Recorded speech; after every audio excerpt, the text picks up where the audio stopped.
Hey guys, this is Pankaj और इस video में हम लोग शुड और मस्ट के अलग अलग यूज सीखेंगे। तो शुड का मतलब होता है करना चाहिए और मस्ट का मतलब जरूर करना चाहिए। तो शुड हम लोग किसी को सलाह देने के लिए इस्तेमाल कर सकते हैं, सजेशन देने के लिए। और मस्ट जब हम कुछ जोर डाल के बोलते हैं कि आपको ये करना चाहिए या बिल्कुल नहीं करना चाहिए, तो वहां हम लोग मस्ट का यूज कर सकते हैं। तो अगर इसके अंदर हम लोग सेंटेंस बनाएंगे तो फॉर्मूला बहुत सिंपल है। सब्जेक्ट शुड या मस्ट, वर्ब की फर्स्ट फॉर्म ऑब्जेक्ट। तो वर्ब की फर्स्ट फॉर्म लगेगी तो आपके लिए वैसे ही इजी हो जाता है, क्योंकि फर्स्ट फॉर्म सबको आती है। तो इसमें कुछ एग्जांपल लेके हम लोग समझते हैं। अगर मैं बोलता हूं आपको इस एग्जाम के लिए पढ़ना चाहिए, you should study for this exam. और अगर मैं जोर डाल के बोलूं कि आपको इस एग्जाम के लिए जरूर पढ़ना चाहिए, तो होगा you must study for this exam. बच्चों को ये फिल्म देखनी चाहिए, kids should watch this movie.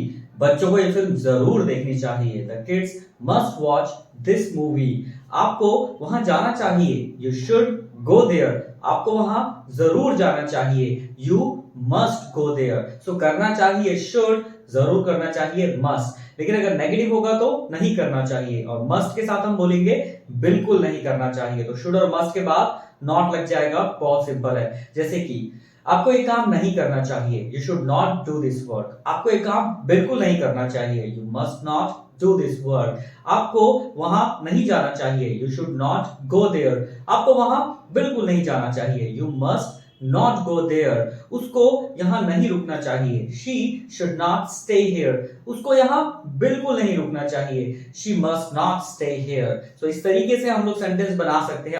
तो अगर हम लोग इंटरोगेटिव सेंटेंस बनाते हैं तो सेंटेंस के शुरू में क्या आ जाता है, तो इसके लिए हम लोग शुड और मस्ट को आगे लगा देंगे। बहुत सिंपल है, बस शुड और मस्ट को उठा के आगे रख दीजिए, आपका सेंटेंस बन जाएगा। जैसे कि क्या मुझे वहां जाना चाहिए, शुड आई गो देयर। क्या मुझे ये कार खरीदनी चाहिए, should I buy this car. क्या उसको ये एग्जाम देना चाहिए, should he give this exam. क्या बच्चों को इस पार्क में खेलना चाहिए, should the kids play in this park. क्या उन लोगों को ये घर खरीदना चाहिए, should they buy this house. अगर यहाँ पे आता है जरूर करना चाहिए तो सिंपल मस्ट आगे लगा देंगे। जैसे कि क्या मुझे उससे जरूर मिलना चाहिए, मस्ट आई मीट हर। क्या उसको यहाँ जरूर आना चाहिए, मस्ट शी कम हियर। क्या उन लोगों को ये काम जरूर करना चाहिए, must they do this work.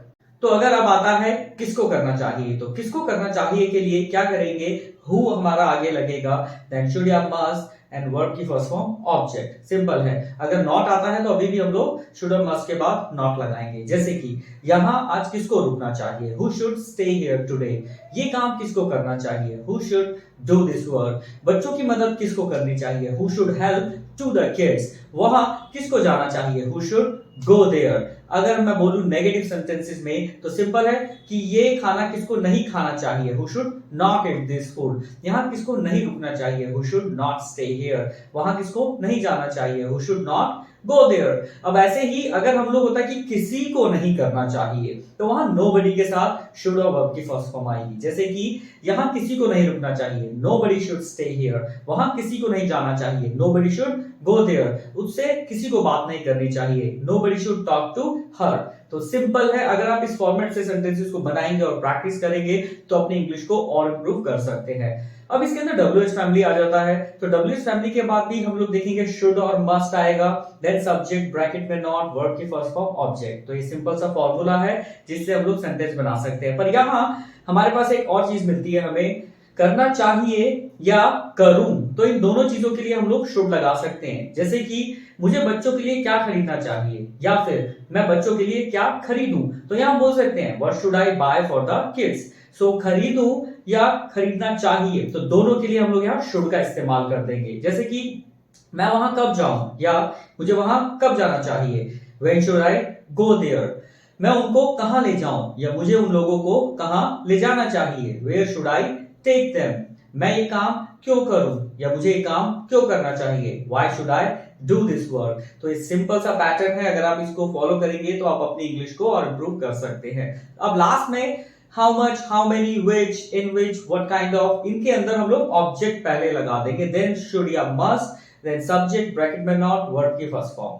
तो ऑब्जेक्ट हमने आगे से उठा, पीछे से उठा के उसको हमने हाउ मच, हाउ मेनी के बाद लगा दिया है। तो कुछ एग्जांपल लेके हम लोग सीखते हैं। मुझे इस काम के लिए उन्हें कितने रुपए देने चाहिए, how much money should I give them for this work. मुझे इस क्लास में कितने बच्चों को पढ़ाना चाहिए, how many kids should I teach in this class. हमें कौन सी कार खरीदनी चाहिए, which car should we buy. हमें किस होटल में रुकना चाहिए, in which hotel should we stay. हमें किसकी कार ठीक करनी चाहिए, whose car should be repair. मुझे वहां किस तरह का खाना खाना चाहिए, what kind of food should I eat there. तो देखिए कितना सिंपल है शुड और मस्ट का यूज। अगर आप इस तरीके से इसको इस्तेमाल करेंगे तो आप इजीली बोल सकते हैं। और अगर अभी तक आपने इनको नोट नहीं किया है तो प्लीज एक नोटबुक लीजिए, पेन लीजिए, इन सब चीजों को नोट कीजिए। पर आपको नोट करने से अच्छी इंग्लिश नहीं बोलने आने वाली, इसके लिए आपको बाहर जाना पड़ेगा। अगर आप जॉब करते हैं तो अपने ऑफिस में इसको यूज कीजिए, स्कूल में जाते हैं तो अपने फ्रेंड्स के साथ बोलिए, कॉलेज में जाते हैं तो कॉलेज में अपने फ्रेंड्स के साथ बोलिए, बाहर आपके साथ कोई लोग हैं जिन्हें इंग्लिश बोलनी आती है तो आप उनसे इंग्लिश में बात कीजिए। जितना आप बात करेंगे उतना आप इंप्रूव करेंगे, क्योंकि लिखने से आपकी इंग्लिश अच्छी नहीं होने वाली है। आपको सुनना पड़ेगा, आपको बोलना पड़ेगा। और अगर आपको कोई भी प्रॉब्लम आती है तो आप मुझसे कमेंट बॉक्स में पूछ सकते हैं। और अगर आपको मेरे वीडियोस अच्छे लग रहे हैं तो प्लीज इस चैनल को सब्सक्राइब कीजिए। Thank you so much.